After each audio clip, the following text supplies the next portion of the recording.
Kijk,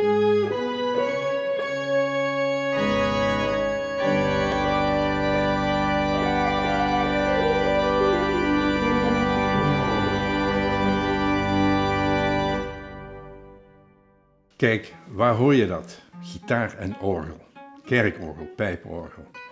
Dat is zo'n zeldzame bezetting, dat bestaat eigenlijk niet. Zeker klassieke gitaar niet. Dat instrument is te zacht om met kerkorgel samen te werken. Maar mijn jazzgitaar, dat is natuurlijk een beetje versterkt. Daar kun je een combinatie met kerkorgel maken. Nou, binnen dit project is het niet alleen de versterkte jazzgitaar, maar ook de fusiongitaar. Dus daar waar de jazzgitaar invloed heeft opgenomen van de rockmuziek, met distortion en de frasering die erbij hoort. Dat maakt dit project bijna uniek. Niet zo uniek, want ik heb het al een keer gedaan. Maar toen was het helemaal op jazz georiënteerd. Toen was de organist ook een jazz keyboard speler, dus die kon goed improviseren.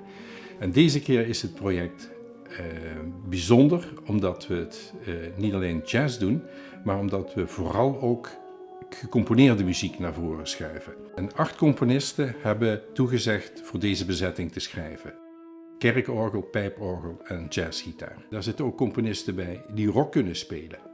Niet alleen van rockmuziek houden, maar ook kunnen spelen. Die graag jazzmuziek horen en het zelfs kunnen spelen. En die invloeden is in hun composities te horen. Dus je krijgt een ongelooflijke variëteit aan stukken.